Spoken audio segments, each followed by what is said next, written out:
Côte d'Ivoire, grosse pression sur Alassane Ouattara avant 2020. Tout sur cette affaire. Plus de détails après le générique.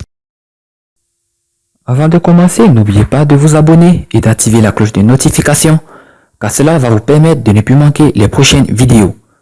C'est parti!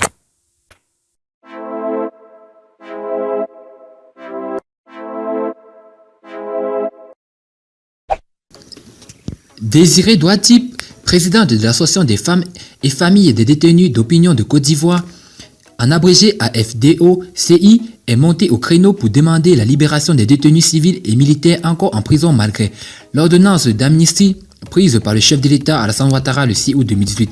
Désiré Douati et l'AFFDO plaident pour la libération des prisonniers civils et militaires de la crise post-électorale. Plusieurs détenus d'opinion de la crise post-électorale de 2010-2011 demeurent encore emprisonnés en Côte d'Ivoire et au Libéria voisin malgré l'ordonnance d'amnistie prise par le chef de l'État Alassane Ouattara depuis le 6 août 2018. C'est la présidente de l'Association des femmes de familles des détenus d'opinion de Côte d'Ivoire en abrégé AFDO, Désiré Douati, qui livre l'information d'une déclaration dont copie nous est parvenue. 29 personnes, dont 7 civils détenus en Côte d'Ivoire, 7 autres au Libéria, en plus d'une quinzaine de militaires, n'ont jusqu'à ce jour pas pu bénéficier de la mesure exceptionnelle prise par le chef de l'État Alassane Ouattara. Désiré Douati dénonce même l'arrestation de certains d'entre les bénéficiaires de cette mesure d'amnistie seulement quelques jours après leur libération. Ces arrestations de ces anciens détenus de la crise post-électorale, précise-t-elle, ont repris de plus belle depuis juin 2019. La FFDO-CI dénonce l'arrestation de plusieurs personnes ayant bénéficié de l'amnistie au titre de l'ordonnance précitée du 7 août 2018 et informe l'opinion publique que les arrestations ont repris depuis le mois de juin 2019, a-t-elle argué.